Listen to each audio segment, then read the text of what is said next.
स्वागत है प्यारे बच्चों, एक बार फिर से आप सभी का आपके अपने YouTube channel O2N digital education में। तो बच्चों, हमारा 10th क्लास का चैप्टर नंबर 3 का दो चर वाले रैखिक समीकरण युग्म का टॉपिक चल रहा है, जिसकी एक्सरसाइज हमारी 3.4 है। और पूरे चैप्टर का हमारा कौन सा लेक्चर है, पार्ट कौन सा, 10। ठीक है। तो लास्ट के क्लास में हमने आपको बताया था विलोपन विधि से कैसे हम क्वेश्चन को सॉल्व करते हैं। तो क्वेश्चन हमारा कौन सा चल रहा था, क्वेश्चन नंबर 2 का हमारा कौन सा पार्ट है, सेकंड। फर्स्ट पार्ट तक हमने क्वेश्चन करा दिए थे।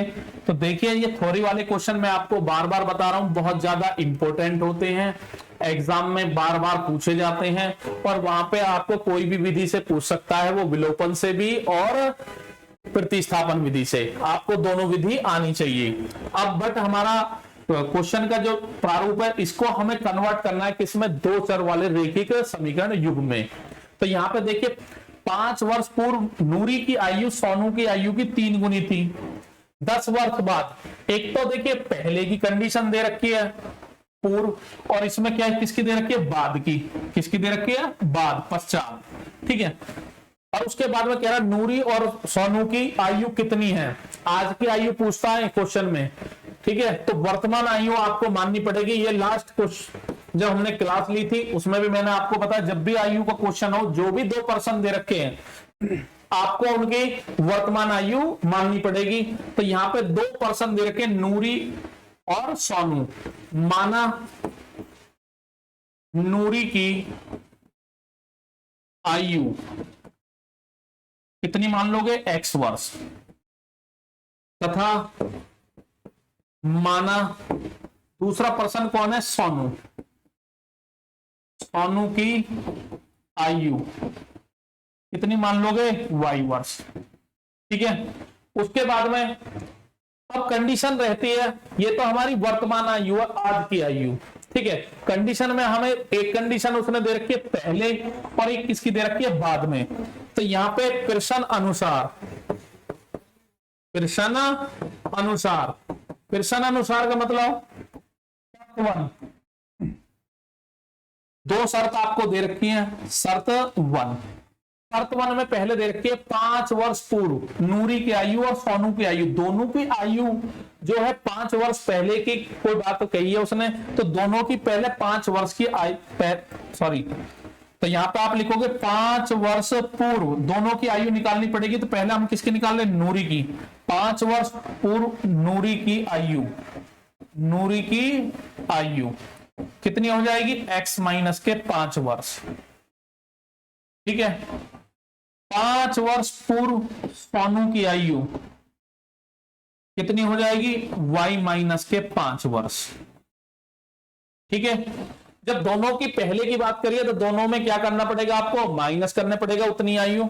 उसके बाद में अब कंडीशन क्या कह रही है, अतः हमें ये दोनों वैल्यू कैसी है, बराबर करनी है, जब तो हमारी समीकरण बनेगी। तो x माइनस के 5 इजिकल टू y माइनस के कितना, 5। अब बराबर अभी नहीं है, ये ने लिख तो बराबर दिए, क्योंकि 5 वर्ष क्वेश्चन में कह रहा है 5 वर्ष पूर्व नूरी की आयु सोनू की आयु की 3 गुनी है। ये वाली आयु इस वाली आयु से कितनी गुनी है, 3 गुनी। बराबर करने के लिए 3 की गुणा इधर करनी पड़ेगी आपको। तो यहां से x माइनस वाई बराबर 3 की गुणा करो, कितना आएगा, 3y माइनस 3 पंजे 15। इधर ले आइए, x माइनस वाई इधर आया, माइनस का आ गया, और माइनस के 15 और प्लस के कितना हो जाएगा, 5। ठीक है। तो यहां पे देखिए एक बार, तो जब ये यहां पे देखिए x, ये प्लस का इधर आ गया माइनस, ये ऑलरेडी माइनस था, और ये माइनस का इधर आ क्या हो गया, प्लस। तो यहां से आपकी समीकरण बन गई, क्या बनेगी बच्चों, समीकरण आपकी बन गई x माइनस के कितना, 3y इजिकल टू माइनस के 10। समीकरण नंबर 1। माइनस के 15 में से प्लस का 5 गया, तो माइनस के क्या बचेंगे, 10। ठीक है। उसके बाद में शर्त सेकंड, शर्त सेकंड, शर्त सेकंड में क्या कह रहा है क्वेश्चन में, देखिए 10 वर्ष पश्चात नूरी की आयु सोनू की आयु की 2 गुनी हो जाएगी। अब दोनों की 10 वर्ष पश्चात की आयु निकालिए। तो यहां पे आप लिखोगे 10 वर्ष पश्चात 10 वर्ष पश्चात नूरी की आयु, नूरी की आयु, वर्तमान मतलब आज की आयु, आज की आयु कितनी है नूरी की, x, 10 वर्ष बाद कितनी हो जाएगी, x प्लस 10 वर्ष। ठीक है, उसके बाद में 10 वर्ष पश्चात दूसरा कौन है, सोनू की आयु कितनी हो जाएगी, y प्लस कितना 10 वर्ष। ठीक है, दोनों की आयु हमने 10 वर्ष बाद की निकाल ली। अब कंडीशन लगा लीजिए, अतः x प्लस 10 बराबर y प्लस कितना 10, बट ये बराबर नहीं है क्योंकि नूरी की आयु सोनू की आयु की 2 गुनी है, ये वाली आयु कितनी गुनी है 2, तो 2 की गुणा आपको इधर करनी पड़ेगी, तभी हमारी वैल्यू कैसी आएंगी, बराबर। अब ये देखिए समझ लो आप, यहां पे यदि ये 20 वर्ष का है तो ये कितने वर्ष का 10, जब तो ये वाला कितना है 2 गुना है, और बराबर करने के लिए 2 की गुणा इधर करोगे, जब 20 बराबर कितना आएगा 20। ठीक है बच्चों, तो यहाँ पे x प्लस कितना 10 बराबर 2 की गुणा करोगे 2y प्लस 10 दूनी कितना हो जाएगा 20। अब यहाँ पे x y की तरफ ले लीजिए, कितना x माइनस के 2y बराबर 20, और ये उधर जाकर माइनस होगा, कितना बचेगा 10। समीकरण नंबर कितना बन गया 2। तो 2 समीकरण आपके सामने, इन्हें सॉल्व कर दीजिए। कौन सी विधि से, विलोपन विधि से। देखिए कैसे सॉल्व होती है, कौन सी विधि अप्लाई कर रहे हैं बच्चों हम, विलोपन विधि, और इससे क्वेश्चन करने में बहुत ज्यादा मजा आता है। ठीक है, पहली हमारी जो है, सबसे पहला काम है कि इस पेज पे दोनों समीकरणों को लिख लीजिए आप।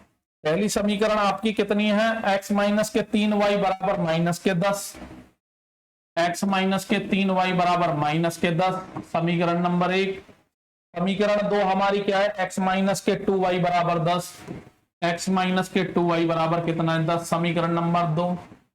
ठीक है, उसके बाद में मैंने आपको विलोपन में बताया था कि हमको विलुप्त करना है, या तो x को करिए या y को करिए।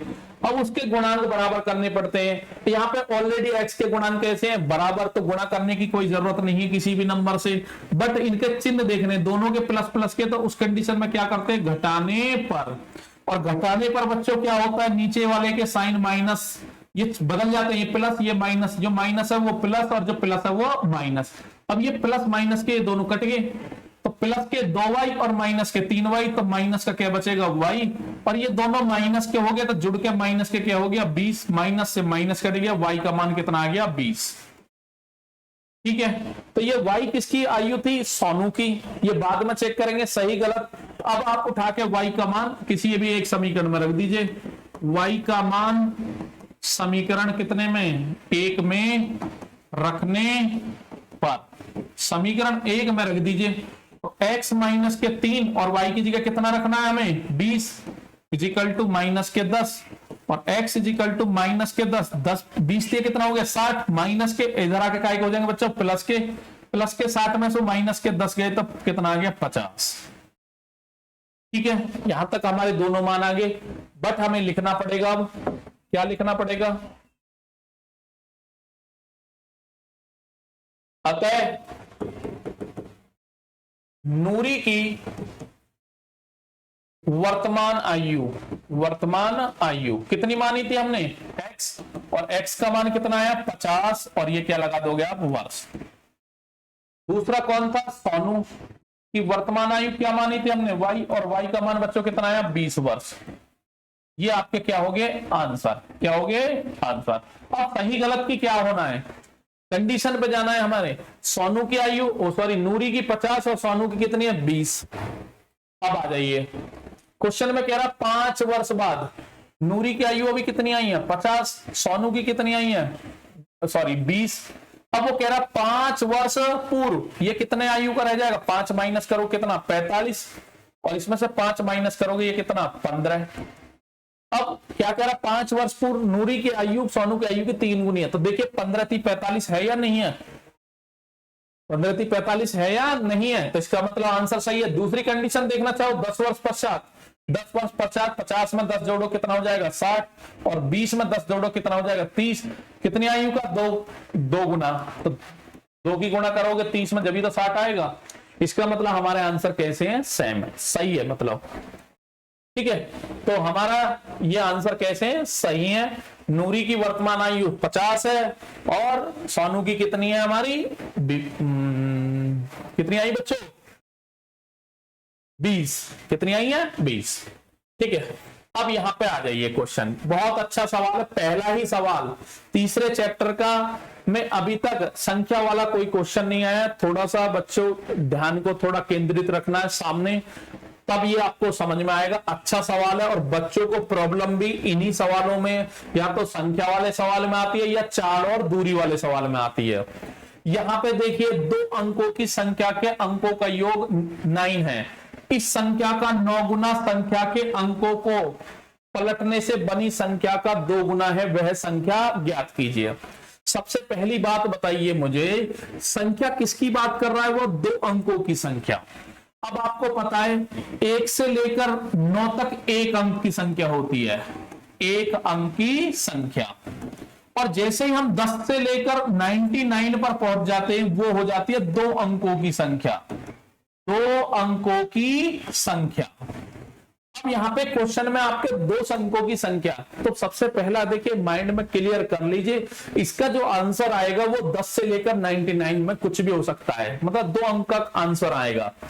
अब क्वेश्चन में 2 अंक में क्या होता है, जैसे कि 2 अंक में मैंने आपको ले लिया 36, ये पहला जो अंक होता है इसको हम बोलते हैं इकाई अंक। क्या बोलते हैं, इकाई अंक। इसको बच्चों क्या बोलते हैं हम, दहाई अंक। क्या बोलते हैं, दहाई अंक, जिसे इंग्लिश में इसे बोलते हैं यूनिट प्लेस। इसको क्या बोलते हैं हम, वंस, और ये क्या होता है, टेंस। ठीक है, तो हम हिंदी की बात कर रहे थे, ये इकाई अंक और ये क्या होता है, दहाई अंक। ठीक है, तो 2 अंकों की संख्या के लिए हमें 2 अंक चाहिए, एक इकाई का अंक और एक दहाई का अंक। जब भी आपका इस टाइप का सवाल आएगा 2 अंकों की संख्या वाला, तो आपको वहां पे इकाई का अंक और दहाई का अंक मानना ही पड़ेगा।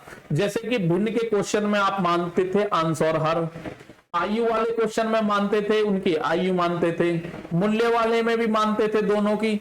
ऐसे ही जब भी संख्या वाला क्वेश्चन आएगा तो 2 अंकों की संख्या में 2 अंक चाहिए, एक इकाई अंक और एक दहाई अंक। उसके बाद में याद करिए, जैसे 36 है, छोटी क्लास में आप पढ़ते हो स्थानीय मान, इकाई के अंक में 1 से गुणा करते हैं तो कितना आता है, 6, और दहाई वाले अंक में हम कितने से गुणा करते थे, 10 से, तो कितना आता था, 30, और दोनों को जोड़कर कितना आता था, 36। कितना आता था, 36। तो यहां से हम एक चीज सीखते हैं कि इकाई का अंक 1 की गुणा तो इकाई के अंक में होती है, प्लस 10 गुणा कौन सा, दहाई अंक, तो हमारी संख्या 2 अंकों की बनती है। दिख रही होगी आपके सामने, इकाई के अंक में 1 की गुणा होती है, दहाई के अंक में कितने की गुणा होती है, 10 की होती है। कितने की होती है, 10 की।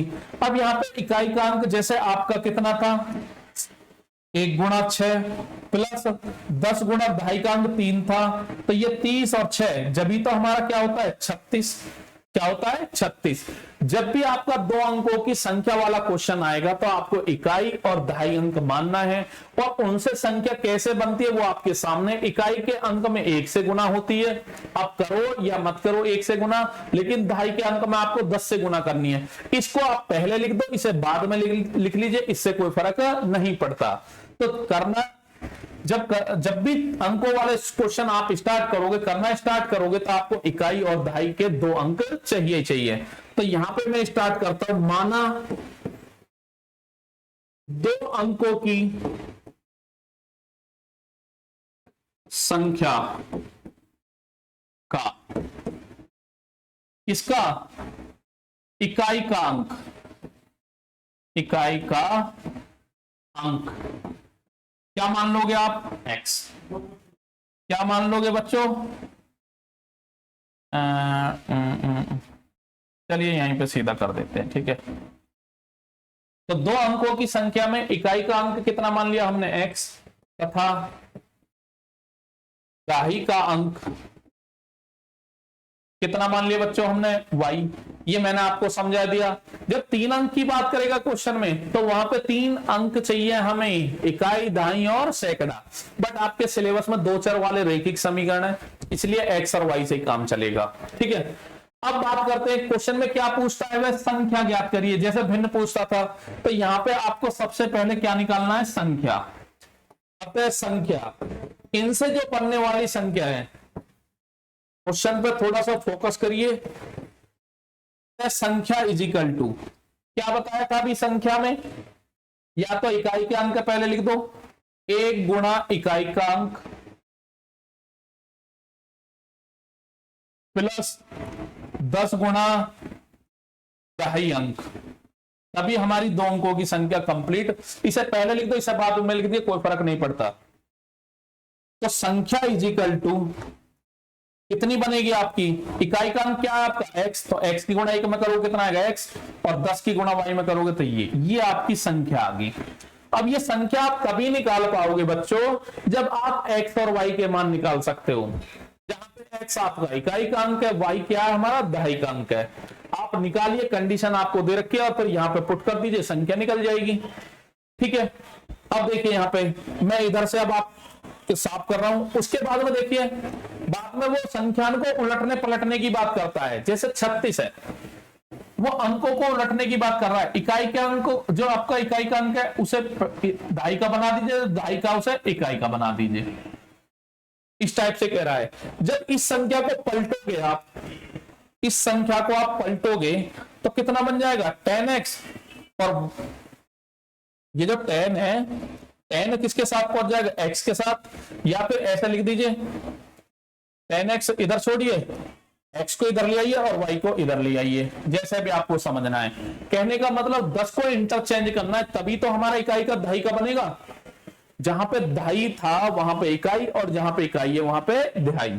ठीक है, अब मैं ये थोड़ा साफ कर रहा हूं, तो दूसरी कंडीशन से भी समीकरण यहीं पे बन जाएगी आपके सामने, तो थोड़ा समझ में आ जाएगा आपको। ठीक है बच्चों, देखिए अब यहां पे उसके बाद में ये हमने अपने पास से लिखा है। अब प्रश्न अनुसार, प्रश्न अनुसार अकॉर्डिंग टू क्वेश्चन, शर्त 1, पहली कंडीशन क्या कह रहा है, 2 अंकों की संख्या के अंकों का योग 9 है। अंक क्या है हमारे x और y, तो यहां पे x प्लस y का योग कितना दे रखा है 9, समीकरण नंबर 1, पहली कंडीशन होगी। उसके बाद में दूसरी कंडीशन, शर्त सेकंड, शर्त सेकंड क्या कह रही है, इस संख्या का 9 गुना, जो आपकी ये संख्या है इसका 9 गुना संख्या के अंकों को पलटने से बनी संख्या का 2 गुना है। एक बार फिर से देखिए बच्चों, क्वेश्चन में उसने कहा है इस संख्या का 9 गुना, ये जो संख्या हमारी बनी है इस संख्या का 9 गुना। तो सबसे पहले आपको क्या करना है, इस संख्या का 9 गुना करना है। तो 9 गुना हमारी क्या संख्या है, x प्लस के कितना 10y, इस संख्या का 9 गुना संख्या के अंकों को पलटने से बनी संख्या। इस जो संख्या को आप बदलोगे उससे जो संख्या बनेगी पलटने पर क्या बनेगी, वो लिखना चाहो तो यहां पे लिख लीजिए पहले, संख्या के अंकों को पलटने पर बनी संख्या। तो क्या बनेगी बच्चों, संख्या के अंकों को पलटने पर बदल दीजिए, कितना बनेगा 10x प्लस के y, 10x प्लस के y, ये 10 पहुंच जाएगा x के पास में और 1 पहुंच जाएगा y के पास। तो उसने अब क्वेश्चन में कहा है कि भाई, क्वेश्चन में उसने कहा है कि जो संख्या आपकी है, क्या कह रहा है, इस संख्या का 9 गुना संख्या के अंकों को पलटने से बनी संख्या का 2 गुना है। अंक पलटने पर कौन सी संख्या बननी है, 10x plus Y, 10x plus Y. अब हमको ये क्या करना है, बराबर इस संख्या का 9 गुना है और संख्या को उलटने पर बनी संख्या का फिर भी ये वाला कितने गुना है, 2 गुना। तो इन्हें बराबर करने के लिए बच्चों 2 की गुणा इधर कर दोगे। ये बात समझनी थी आपको। एक बार फिर से देखिए, उसने कहा इस संख्या का 9 गुना, इस संख्या में हमने 9 की गुणा कर दी। उसके बाद में संख्या के अंकों को पलटने से बनी संख्या, संख्या के अंकों को पलटने पर यह संख्या बनेगी। फिर भी ये हमारी कितनी है, 2 गुनी, कितनी है हमारी है 2 गुनी 10x प्लस वाई। फिर भी हमारी ये 2 गुनी थी तो 2 की गुणा इधर कर दी। अब दोनों तरफ गुणा कर दीजिए, 9 की गुणा करो कितना आएगा 9x plus 90y is equal to 2 से करो कितना आएगा 20x प्लस के कितना 2y। ठीक है, यहां तक कोई दिक्कत बच्चों? उसके बाद में एक्स वाई ने एक तरफ ले लीजिए, तो यहां से 9x प्लस 90y, ये प्लस का इधर आकर एक हो जाएगा माइनस, वो भी प्लस का है वो भी माइनस, जब कुछ बचा ही नहीं इधर क्या बचेगा 0, माइनस के 20 x और माइनस प्लस के 9 तो माइनस के कितना बचेगा 11x प्लस के 90 में से माइनस के 2 गए तो प्लस का कितना बचेगा बच्चों 88y इजिकल टू 0। अब आपको पता है दोनों में से माइनस के 11 कॉमन ले लीजिए, ये 11 भी ले लोगे तब भी कोई दिक्कत नहीं है। माइनस का ले लिया तो ये क्या आएगा प्लस का बन जाएगा x और ये प्लस का क्या आएगा माइनस, 11 88y बराबर 0। ठीक है, तो यहां से हमारी एक समीकरण और मिल गई है, x माइनस के 8y बराबर, जब 11 को 0 के बटे में ले जाओगे तो पूरी वैल्यू क्या हो जाएगी 0। तो 2 समीकरण हमें मिल गए, इन दोनों को आप सॉल्व कर दीजिए, एक्स वाई के मान आ जाएंगे। चलिए बच्चों नेक्स्ट पेज पर देखते हैं हम कौन सी विधि यूज कर रहे हैं हम, विलोपन विधि। कौन सी, विलोपन विधि। ठीक है, तो समीकरण 1 आपकी क्या थी, x प्लस वाई बराबर 9, x प्लस वाई बराबर 9 समीकरण नंबर 1। दूसरी हमारी क्या थी, x माइनस के 8y बराबर 0, x माइनस के 8y बराबर 0 समीकरण नंबर 2। अब विलोपन विधि में मैंने आपको बताया कि इनमें से दोनों में से एक चर को आपको माइनस करना पड़ेगा। ठीक है, अब उसके लिए क्या करना है आपको, देखिए माइनस करने के लिए हमें गुणांक बराबर करने पड़ते हैं, y के तो बराबर नहीं है, यदि y को आपको विलुप्त करना है तो इनके गुणांक बराबर करने, बट उसे करने की बच्चों क्या जरूरत पड़ रही है, जब x के दोनों के गुणांक कितना 1, तो यहाँ पे जब दोनों के गुणांक बराबर है फिर हमें चिन्ह देखने, दोनों समान है तो यहाँ पे क्या लिखोगे घटाने पर, और घटाने की कंडीशन में आपको बताइए प्लस का तो नीचे वाले के चिन्ह बदल दीजिए, माइनस, ये माइनस है तो ये प्लस और ये माइनस, ये तो कट गया, प्लस का 8 और प्लस का 1y तो कितना हो जाएगा 9y, और 0 को घटाओगे तो कोई फर्क नहीं पड़ता, और y का मान बच्चों कितना आ गया 9/9, y का मान कितना आ गया 1, कितना आ गया 1। अब y के मान को रख दीजिए, y का मान समीकरण 1 में रखने पर, 1 में रख दो या 2 में रख दो कोई फर्क नहीं पड़ता, x प्लस वाई है, y की जगह क्या रखना 1 बराबर 9 और y 9 माइनस 1, x का मान कितना आ गया 1। अब बच्चे जल्दबाजी में क्या करते हैं, क्योंकि वो सीखते क्या है समीकरण में x y का मान निकालना, तो वो आगे का कॉन्सेप्ट मतलब जो आगे का इसमें सॉल्व करना उसे भूल जाते हैं। हमारे क्वेश्चन में x y नहीं निकालना हमारा मोटो था, हमारा तो बच्चों हमारा क्या है मोटो, हमारा ये है कि हमारा एक्स वाई से मतलब नहीं है, हमारा मतलब है कि संख्या निकालना। अब देखिए संख्या हमारी क्या थी, संख्या है हमारी x प्लस 10y, कितनी है x प्लस 10y, तो यहां पे आप लिखोगे अतः 2 अंकों की संख्या, 2 अंकों की संख्या क्या मानी थी हमने x प्लस 10y। अब इसमें मान रख दीजिए, x का मान कितना आया 8 प्लस 10 गुना कितना y का मान कितना 1, तो 8 प्लस 10 एकम 10 कितना आ गया 18, कितना आ गया 18। ये आपका क्या हो गया आंसर। अब जांच कैसे करनी है, जांच की बड़ी समस्या है, ठीक है, क्योंकि ये हर क्वेश्चन में आपको एग्जाम में आएगा चेक करना है, तो कोई गलती होगी तो आप सुधार भी सकते हो। क्वेश्चन में उसने कहा है, देखिए पहले तो पहली कंडीशन ये है कि दोनों के अंकों का योग 9 है, तो यहां पे देख लीजिए 8 और 1 कितना हो गया 9। दूसरी कंडीशन देखिए उसने क्या कहा है, इस संख्या का 9 गुना, तो इस संख्या का 9 गुना 18 गुना कितना 9, इस संख्या का 9 गुना, तो 9 अट्ठे कितना हो गया 72, अब 9 का 9 कितना हो गया 162। फिर क्वेश्चन में कहा है इस संख्या का 9 गुना संख्या के अंकों को पलटने से बनी संख्या का 2 गुना है। अब जो संख्या का बनी है जो इस संख्या, इसके अंकों को पलटो कितना हो गया 81। अब ये इसका है या नहीं है 2 गुना, जब 2 की गुना उसमें करोगे 2 अट्ठे 16, तो इसका मतलब हमारा आंसर कैसा है सही। ठीक है बच्चों, तो हमें क्या करना है, पहले संख्या में 9 गुना, फिर अंकों को पलटोगे उस संख्या का 2 गुना करके देखना उसके बराबर आ रहा है या नहीं आ रहा। ठीक है, तो क्वेश्चन आपकी समझ में आ गया होगा।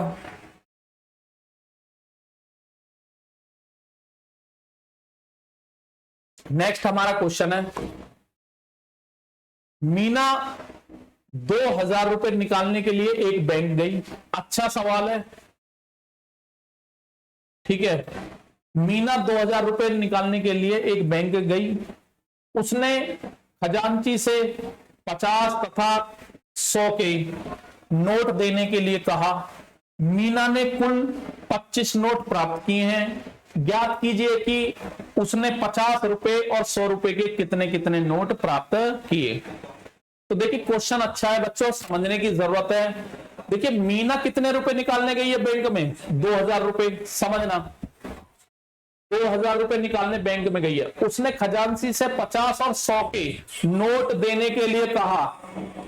मीना के ने कुल 25 नोट प्राप्त करे। उसने देखिए जो नोट लिए, उसने कहा 50 रुपए के नोट देने और कितने रुपए के नोट देने? 100 रुपए के। ठीक है, 50 रुपए के नोट हो गए और 100 रुपए के नोट हो गए। अब नोटों की संख्या नहीं पता कि कितने 50 के कितने 100 के, लेकिन मीना ने कुल 25 नोट प्राप्त किए हैं। माना 50 रुपए के जो सिक्के नोट है वो कितने हैं? एक्स। 100 रुपए के जो नोट है वो कितने मान लिए? वाई। कितने मान लिए? वाई। तो दोनों को मिला के कुल कितने नोट बने? तो पहली कंडीशन तो आपकी देखिए यहीं पे मैं बना रहा हूं, एक्स प्लस वाई बराबर कितना बन जाएगा? 25। क्योंकि देखिए फिर एक बार फिर समझिए, 2000 रुपए निकालने बैंक में गई है मीना। बैंक वाले से खजांची से कहा है कि मुझे 50 और 100 के नोट चाहिए, लेकिन ये नहीं पता कितने कितने हैं। बट 2000 रुपए जो होंगे वो 50 के और 100 के नोट होंगे। संख्या नहीं पता, लेकिन दोनों की टोटल संख्या पता 25। अब इसके एक्स मान लिए। कितने मान लिए बच्चों? इसके क्या मान लिया हमने? एक्स नोट है। इस 100 वाले कितने? वाई। लेकिन दोनों को मिला के तो कितने? 25। ज्ञात कीजिए कि उसने 50 और 100 रुपए के कितने कितने नोट प्राप्त किए। अब यहां पे एक कंडीशन तो आपने आसानी से लगा ली, लेकिन दूसरी समीकरण बनाने के लिए बच्चे बड़े परेशान हो जाते हैं कि एक समीकरण तो हमने बना ली, लेकिन दूसरी कैसे बनाई? उसके लिए देखिए ये रुपए दे रखे उसने टोटल। एक सिक्के की कीमत कितनी है? 50। तो 50 रुपए, 50 जो रुपए के सिक्के उनसे पैसे रुपए कितने बनेंगे? 50 की गुणा एक्स में करोगे 50x। 100 वाले सिक्के कितने? वाई। इधर 100 की गुणा वाई में करोगे, दोनों के वैल्यू मिला के कितना बनेगा? 2000 रुपए। कितना बनेगा? 2000। तो बच्चों एक समीकरण आपकी यहां से मिलेगी।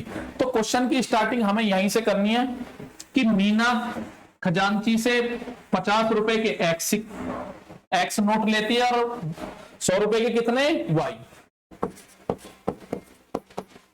माना 50 रुपए के नोटों की संख्या कितनी? एक्स। माना 100 रुपए के नोटों की संख्या कितनी? वाई। तब प्रश्न अनुसार, ठीक है। तो प्रश्न अनुसार क्या है? पहली शर्त उसने कही 25 नोट लिए हैं, 50 रुपए के एक्स, 100 रुपए के कितने? वाई। कुल मिला के, या लिखना चाहो लिख लीजिए, क्योंकि कुल नोटों की संख्या कितनी है? 25। अब ये नोट दो ही प्रकार के तो हैं, 50 के और 100 के, और वो कितने? एक्स प्लस वाई बराबर कितना? 25। समीकरण नंबर 1। समीकरण नंबर कितनी बन गई? 1। अब बात करते हैं हम समीकरण नंबर 2 की। समीकरण नंबर 2 और कोई कंडीशन नहीं दे रखी, बच्चे कंफ्यूज हो जाते हैं, बट उसने कुल पैसे भी दे रखे हैं, क्योंकि कुल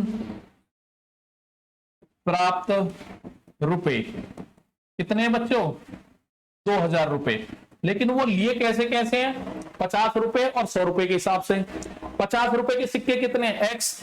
तो वैल्यू कितनी होगी? 50 गुना एक्स प्लस एक जो आपका नोट है उसकी वैल्यू कितनी है? 50 रुपए है ना, है। तो टोटल नोट कितने? एक्स। तो कीमत कितनी होगी? 50 गुना एक्स प्लस अगले वाले 100 रुपए वाले कितने? वाई। वैल्यू कितनी है उसकी? 100 रुपए। तो जब निकालोगे तो 100 गुना वाई, लेकिन टोटल जो बैठेगा वो कितना बैठेगा? 2000 रुपए। तो यहां से दोनों में से कितना कॉमन आ रहा है 50, तो यहाँ x प्लस कितना 2y बराबर कितना 2000, और यहाँ x प्लस 2y बराबर 2000 बटे कितना आएगा बच्चों 50, जीरो से जीरो कट गया और 5 चौक 20, 40 आ गया। तो यहाँ x प्लस 2y बराबर कितना आएगा 40, समीकरण नंबर 2। अब ये आपका बच्चों होमवर्क है, दोनों समीकरणों को आपको सॉल्व करना है। ठीक है, दोनों समीकरणों को आपको सॉल्व करना है, ये आपका होमवर्क है। और आपको बताना है x का मान क्या है और y का मान क्या है। जो x का मान आएगा वो 50 रुपए के नोटों की संख्या रहेगी, और जो y का मान रहेगा वो 100 रुपए के नोटों की संख्या रहेगी। ठीक है, इसके बाद में लास्ट, आज के लिए हमारा लास्ट है, और ये एक्सरसाइज आपकी क्या हो जाएगी, समाप्त हो जाएगी। ठीक है, तो यहां पे देखिए बच्चों, क्वेश्चन ये भी अच्छा है। किराए पर पुस्तकें देने वाली किसी पुस्तकालय का प्रथम 3 दिनों का एक नियत किराया रहता है। याद करिए लास्ट वीडियो में एक क्वेश्चन था टैक्सी वाला, कि टैक्सी का नियत भाड़ा होता है, उसके बाद में पर किलोमीटर के हिसाब से किराया लगता था। ऐसे ही इसमें देखिए, किराया तो नियत, मतलब इसमें क्या है कि नियत किराया तो है, बट वो 3 दिनों का एक नियत किराया है। जैसे कि आपने 7 दिन के लिए कोई पुस्तक ले ली, समझना बच्चों, 7 दिन के लिए पुस्तक ले ली, 3 दिन का तो इसमें अलग निकालना पड़ेगा आपको, और 4 दिन का अलग निकालना पड़ेगा, क्योंकि 3 दिन का तो फिक्स वही किराया रहेगा। उसके बाद में उसने कहा है तथा उसके बाद प्रत्येक अतिरिक्त दिन का अलग अलग किराया है। ठीक है, यहां तक समझ में आया। नियत किराया जैसे टैक्सी वाले में था ऐसे इसमें, लेकिन इसमें 3 दिन का एक फिक्स है। आप 1 दिन के लिए लोगे तब भी उतना ही देना, 3 दिन के लिए लोगे तब भी उतना ही देना है। तो यहां पे आपको मानना पड़ेगा। सॉल्यूशन में देखते हैं बच्चों क्या होता है। माना किसका किराया, ये पुस्तकालय का नियत किराया इजिकल टू x रुपए, नियत किराया इजिकल टू x रुपए। उसके बाद में ठीक है, और नियत किराया भी ऐसे लिखिए,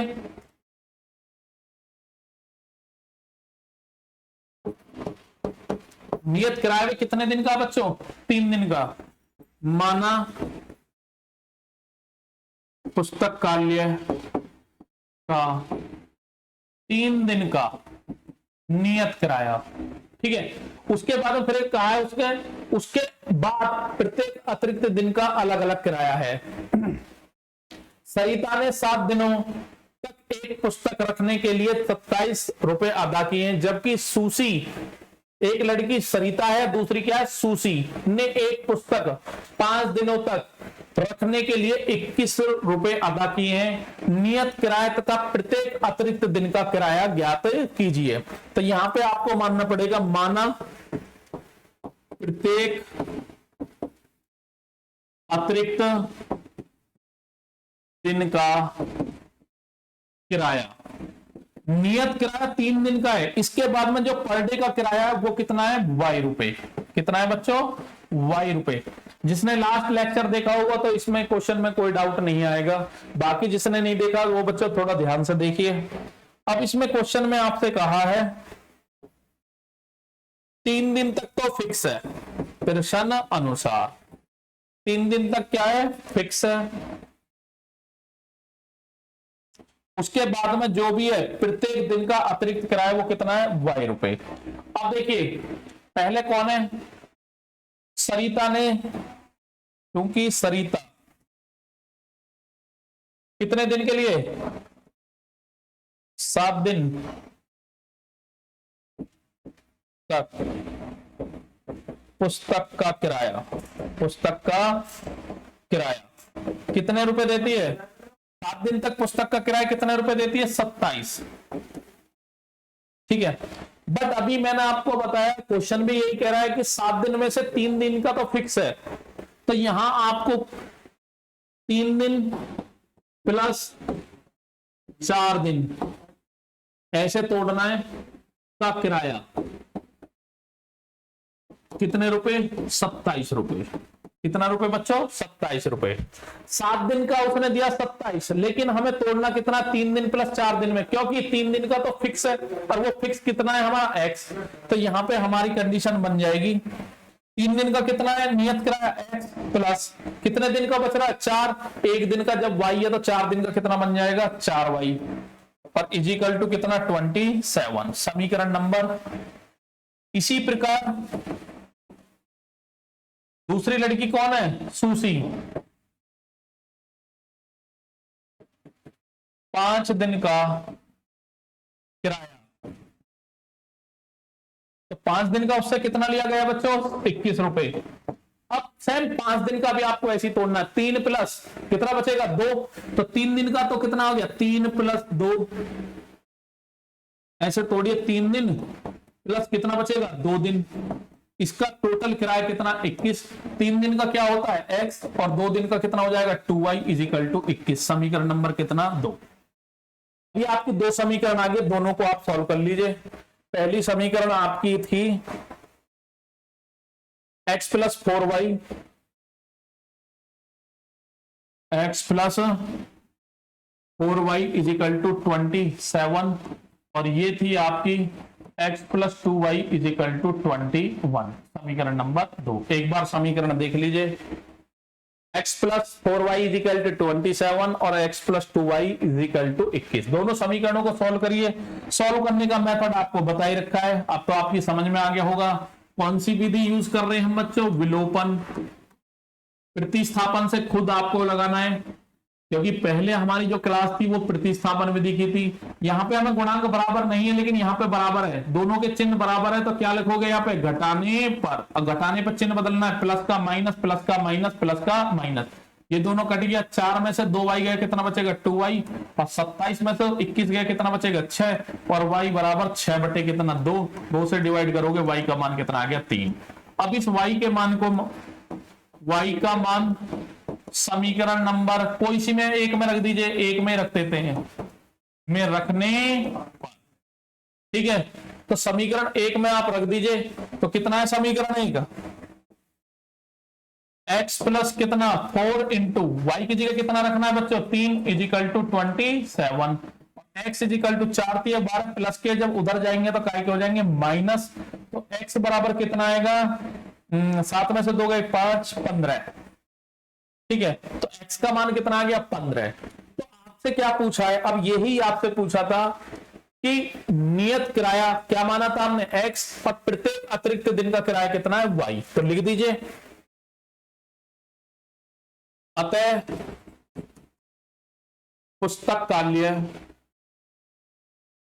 काल्य का 3 दिन का किराया क्या माना था हमने? 3 दिन का कौन सा किराया है वो भी लिख दीजिए। नियत किराया क्या माना था हमने? x, और x का मान कितना है हमारा? 15 रुपए, तथा प्रतिदिन का अतिरिक्त किराया, मतलब 3 दिन छोड़कर जब आगे कोई भी दिन आएगा उसका अतिरिक्त किराया कितना था? y रुपए, और y का मान कितना आया बच्चों? 3 रुपए। ये आपके आंसर आ गए। अब जांच कैसे करनी है? देखिए, जांच करनी है। 7 दिन का किराया किसने? सरिता ने दिया था। 3 प्लस कितना? 4। तो 3 दिन का तो फिक्स है, तो फिक्स कितना था हमारा? x का मान कितना है? 15 प्लस 4 इंटू एक दिन का किराया कितना था? y, और y का मान कितना है? 3। 4 थी 12, 15 और 12 कितना आ जाएगा? 27। इसका मतलब आंसर हमारा कैसा है बच्चों? सही है। आंसर कैसा है? सही है। वही रहा आपके सामने लिखा हुआ है। ठीक है, चलिए बच्चों, तो ये एक्सरसाइज आपकी कंप्लीट हो चुकी है। ठीक है। इसके बाद में जो भी एक्सरसाइज आएगी, देखिए विधि हमारी दोनों कंप्लीट हो गई है, विलोपन भी कंप्लीट हो गया, प्रतिस्थापन भी हो गया और ग्राफ वाले क्वेश्चन में मैंने करा दिए। इससे अगले वाली जो एक्सरसाइज है आपकी वज्र गुणन की विधि की है, बट उसके क्वेश्चन हम लगवाएंगे, वहां पे वज्र गुणन विधि से एक आध क्वेश्चन आपको बता दिया जाएगा, आपके सिलेबस में नहीं है लेकिन आपको आना चाहिए आगे जब तो आप अगली क्लासों में जाओगे तो आपको वो मतलब प्रॉब्लम क्रिएट होगी, इसलिए उस प्रॉब्लम से आपका बचाव हो जाएगा। दूसरा, उस टाइप के क्वेश्चन को हम वज्र गुणन विधि से ना करके इन दोनों विधि से करेंगे, क्योंकि क्वेश्चन हमारे एग्जाम में वो आ सकते हैं, विधि वज्र गुणन नहीं आएगी, बाकी इन दोनों विधि में से कोई सी भी आ सकती है। ठीक है बच्चों, तो दोनों विधि आपको बता दिए, अच्छे से प्रिपरेशन करिए, बिंदास होके लग जाइए, अपनी मेहनत पे जी जान से जुट जाइए और आपका रिजल्ट अच्छा आना चाहिए, मेरी भगवान से यही प्रार्थना है। ठीक है बच्चों, थैंक यू फॉर वॉचिंग।